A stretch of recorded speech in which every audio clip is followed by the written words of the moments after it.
काबीना में मेरे साथी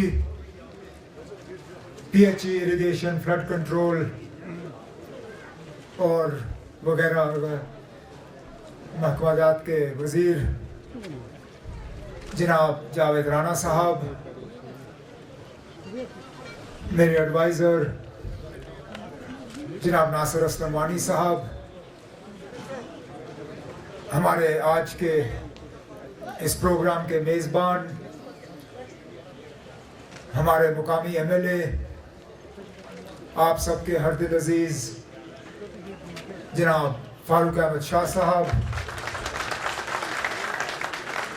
chief engineer PHE, chief engineer irrigation flood control department के यहाँ तमाम सीनियर अफसरान, मोअज़्ज़िज़ ख़वातीन और हज़रात, आप सबको मेरे तरफ से अस्सलाम वालेकुम और आदाब।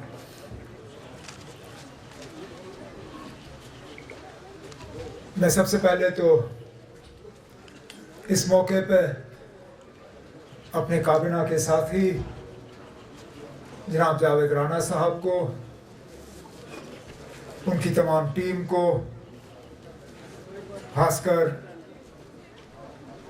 मिशन डायरेक्टर जल जीवन मिशन खुर्शीद अहमद शाह साहब को आज के इस मौके पे अपने तरफ से मुबारकबाद पेश करना चाहूँगा और शुक्रिया करना चाहूँगा कि ये 5 प्रोजेक्ट्स आज मुकम्मल होके लोगों के हवाले किए गए हैं।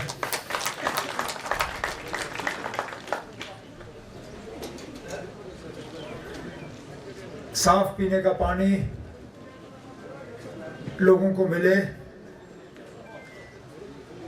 ये हमारी जिम्मेदारी है और इस जिम्मेदारी को हमें निभाना होगा। यहाँ पे हम तालियों की गूंज सुनने नहीं आए, आप लोगों से शाबाशी हासिल करने नहीं आए,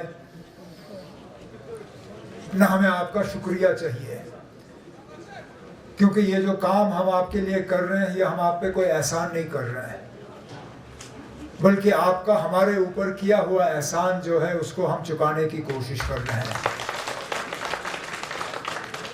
आपने पिछले साल ठीक इसी महीने एक बहुत बड़ा फैसला लिया, आपने अपने कीमती वोटों से जनाब फारूक अहमद शाह साहब को यहाँ से कामयाब होके भेजा और उस दिन से हम मिलके इस कोशिश में लगे रहे कि इस असेंबली हल्के की ठीक तरह से नुमाइंदगी हो। करने के लिए बहुत कुछ है, लेकिन अल्लाह का शुक्र है कि आपको एक MLA ऐसा मिला जिसने पहले दिन से ही ये तय किया था कि एक दिन भी ये जाया होने नहीं देंगे।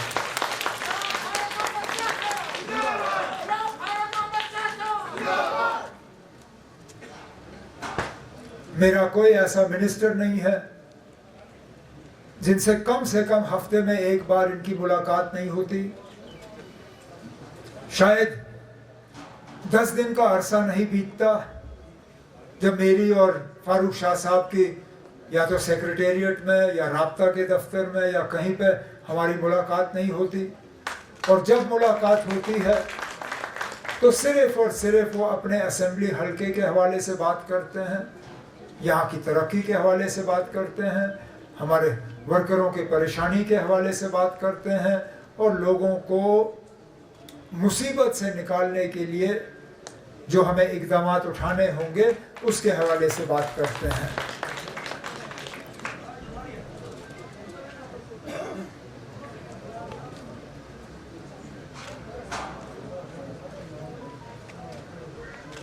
हम पिछले कुछ महीनों से एक बहुत अजीब दौर से गुजरे, उसका जिक्र नासिर ने भी किया, जावेद साहब ने भी किया।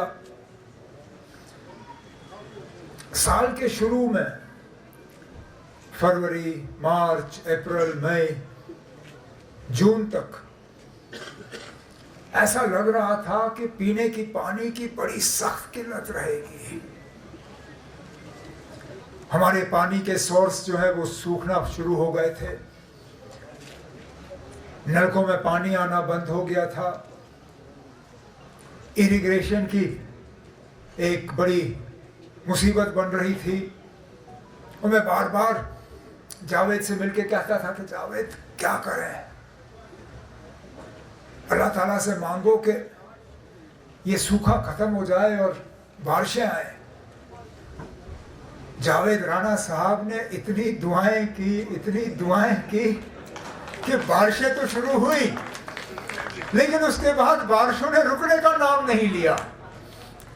फिर मुझे बुला के इनसे कहना पड़ा, जनाब अब दुआ करो कि फिलहाल ये बारिश रुक जाए, आगे हम फिर मांग लेंगे जब चाहिए होगा। कभी सूखा, कभी सैलाब, एक ही साल मतलब 8 महीनों में। पहले हमारी दरियाओं में पानी नहीं था, फिर दरियाओं में इतना पानी आया कि नुकसान कर गया। अगस्त और सितंबर की बारिशों ने हजारों करोड़ों का नुकसान जम्मू कश्मीर का किया है।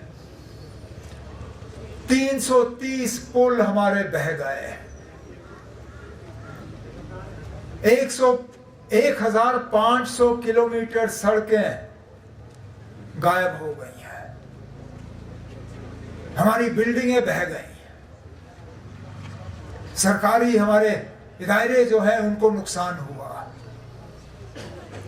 लोगों के ज़राअत की जमीन खेत जो हैं वो बह गए, मकान तबाह हो गए। और हम इस चक्कर में फंसे कि लोगों को बचाए कहां से।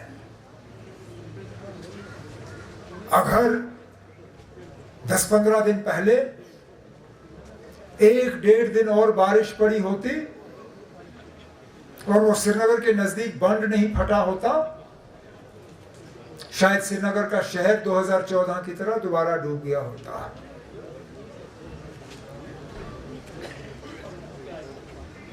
लेकिन इस दौरान भी हमारे अफसरों ने काम नहीं छोड़ा। अगर मुश्किल हालात में हमारे इंजीनियर साहिबान, हमारे अफसरों ने काम छोड़ दिया होता तो ये 5 वाटर सप्लाई की स्कीमें जो हैं, जिन पे लगभग 35 करोड़ रुपए खर्च हुए हैं, ये स्कीमें मुकम्मल होती नहीं। ये जावेद राणा साहब और उनकी टीम की मेहनत का नतीजा है कि आज इन स्कीमों के तहत जो मैं पढ़ रहा था यहाँ पे, और जावेद ने शायद अपनी तकरीर में भी इसका जिक्र किया, लगभग 40 हैबिटेशन, 6000 के आसपास हाउस होल्ड, 10,000 से ज्यादा फैमिलियां, उनको नलके के जरिए फिल्टर्ड साफ पीने का पानी जो है वो अब पहुंचाने का काम किया जाएगा। जहां इससे पहले वो रॉ वाटर पिया करते थे, दरिया से पानी निकालते थे, अब नए टेक्नोलॉजी के फिल्टर पानी के हिसाब से जो है उनके घर में पानी का जो उनको मुयस्सर किया जाएगा। लेकिन अब हमारी भी जिम्मेदारी बनती है कि हम इस पानी को ठीक तरह से इस्तेमाल करें।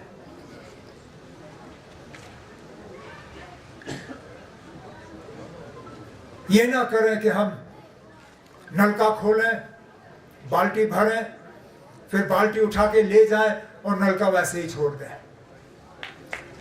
हमें पानी उसी तरह इस्तेमाल करना चाहिए जिस तरह हम बिजली उन घरों में इस्तेमाल करते हैं जहां मीटर लगा होता है।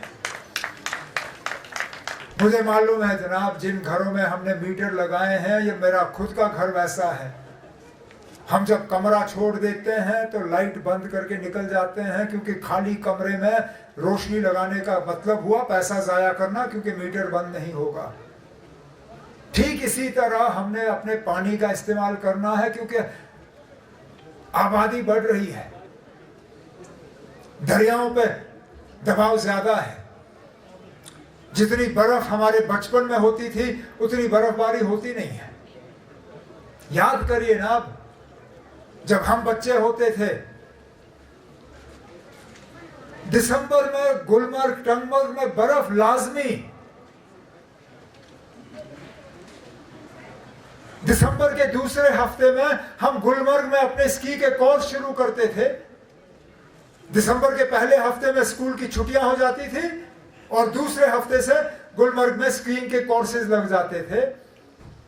पिछले साल तो गुलमर्ग में फरवरी में बर्फ पड़ी, अप्रैल तक तो वो बर्फ पिघल गई थी, तभी तो मई में दरियाएं हमारी सूख गई। तो हमें पानी का एहतियात करके इस्तेमाल करना होगा, हमें पानी को बचाने की कोशिश करनी होगी। मैं जल शक्ति डिपार्टमेंट के साथ बैठ के, रूरल डेवलपमेंट डिपार्टमेंट के साथ बैठ के, बाकी महकमों के साथ बैठ के हमें कोई ऐसी स्कीमें लानी होंगी जिससे कि बारिश के पानी को हम बचा सकें। नहीं तो बारिश का पानी आ जाता है, हमारी दरियाओं में बह जाता है और यहां से निकल जाता है। हमें उसको बचाना होगा ताकि आगे जाके वो हमारे इस्तेमाल के काबिल हो। जो बाकी आपकी जरूरत की चीजें हैं, सड़कों के निजाम को बेहतर करना, तालीम के निजाम को बेहतर करना, सेहत के निजाम को बेहतर करना, कि आपको इलाज के लिए श्रीनगर के बड़े अस्पतालों में उतरने की जरूरत ना पड़े। ज्यादा से ज्यादा अगर आपको कहीं जाना हो तो बारामूला, लेकिन बारामूला से आगे नहीं। हमें यहाँ रोजगार के और जो है दरवाजे खोलने होंगे। मुझे इस बात का एहसास है और अफसोस भी है कि अभी भी टूरिज्म के लिए जो है द्रंग का इलाका फिलहाल खुला नहीं है। और मैं आपको यकीन दिलाता हूं कि मरकजी हुकूमत के साथ बात करके मैं इस चीज पे जोर दूंगा कि जो जो इलाके पहलगाम के हादसे के बाद बंद हो गए थे उनको दोबारा खोल दिया जाए। क्योंकि यहाँ जिन लोगों ने अपने होटल बनाए, जिन लोगों ने रेस्टोरेंट बनाए, जिन लोगों ने टूरिज्म के लिए कुछ तैयार किया, आज उनका नुकसान है, कोई वहां आ नहीं पाते। इसी तरह मैं आपको यकीन दिलाता हूं कि जो हमने लोगों के साथ वादे किए हैं 1 साल पहले, इंशाल्लाह उन वादों पे हम उतर आके मुकम्मल करके ही अपने आप को लोगों के सामने पेश करेंगे। मैं उन लोगों में से नहीं हूं जो सोशल मीडिया की खबरों से घबराएं। मैं तो जानता हूं ना, अब हमारे जो मुखालिफ हैं उनका काम है हमारी मुखालफत करना। उनको तो हमारे काम में कोई बेहतरी नजर नहीं आएगी, ना मैं उनकी तारीफ का इंतजार करता हूं। मैं अपनी जगह मुतमईन हूं कि इन मुश्किल हालात में भी कोई ऐसा महकमा नहीं है जहां पे हम लोगों का काम नहीं कर रहे हैं। और इंशाल्लाह और तेजी से हम आपके काम करते रहेंगे, और तेजी से हम आपकी जो है खिदमत करेंगे, और तेजी से हम आपके मुतालबे हल करेंगे। और इंशाल्लाह ये 35 करोड़ वाला जो काम है ये तो सिर्फ शुरुआत है। गुलमर्ग टंगमर्ग असेंबली हलके का इंशाल्लाह आने वाले 4 साल में हम नक्शा बदल के आपके सामने पेश करेंगे। कोई गांव ऐसा नहीं होगा जहां तरक्की का एक नया दौर शुरू नहीं होगा। कोई घर ऐसा नहीं होगा जहां तरक्की जो है आपके दरवाजे खटखटाएगी नहीं। कोई घर ऐसा नहीं होगा जहां रोजगार के नए वसाइल जो हैं हम आपके लिए तैयार करके नहीं देंगे। ये मेरा गुलमर्ग टंगमर्ग असेंबली हलके के लोगों के साथ वादा है, हमारे एमएलए जनाब फारूक शाह साहब के साथ वादा है, आप लोगों के साथ वादा है। लेकिन आज इस मौके पर मैं एक बार फिर जनाब जावेद राणा साहब को, इनके महकमे के तमाम अफसरों को इस मौके पे शुक्रिया और मुबारक करते हुए, आप सब यहाँ आए इस बात के बावजूद कि इस दौर फसल की कटाई का ये वक्त है और आप लोगों के लिए वो छोड़ के यहाँ आना ये बहुत बड़ी बात है। मुझे कहीं कहीं लगता है कि हम आप लोगों के साथ ज्यादती करते हैं कि इस दौरान हम इस तरह का प्रोग्राम रख के आपको यहाँ घसीट के लाते हैं, लेकिन क्या करें, हमारी मोहब्बत है आप लोगों के साथ, एक लगाव है आप लोगों के साथ, हम मिल बैठना चाहते हैं आप लोगों के साथ, और मेरा एक खानदानी रिश्ता है इस इलाके के साथ। मेरी दादी यहाँ से है, मेरा घर यहाँ पे है, मुस्तफा साहब मेरे अंकल यहाँ से 100 गज की दूरी पे रहते हैं। गुलमर्ग को दुनिया के नक्शे पे अगर किसी ने लाया है तो मेरे खानदान ने लाया है, मेरी दादी के खानदान ने लाया है। जो आज लोग हमें ताने देते हैं और कहते हैं कि ये खानदान जो है ये गुलमर्ग को खाने के लिए आया है, मैं उन लोगों से पूछता हूं जनाब कि मेरी दादी के खानदान ने गुलमर्ग में होटल लगाने से पहले यहां था क्या? गुलमर्ग को नक्शे पे अगर लाया है तो नीडो खानदान ने लाया। लेकिन कोई नहीं ना, अच्छी चीजें इन लोगों को नजर नहीं आती ना। जैसे मैंने कहा, मुझे इनकी तारीफों की जरूरत है। मैं अपनी जगह मुतमईन हूं कि जो हमने किया ठीक किया और इंशाल्लाह आगे भी ठीक करते रहेंगे। अल्लाह आपको अपनी हिफाजत में रखे, सही सलामत रखे और हमें और इस तरह मौके दें कि हम आपस में मिल बैठ के बात कर सकें। मैं आप सबों से इजाज़त चाहता हूँ। बहुत बहुत शुक्रिया। अस्सलाम वालेकुम।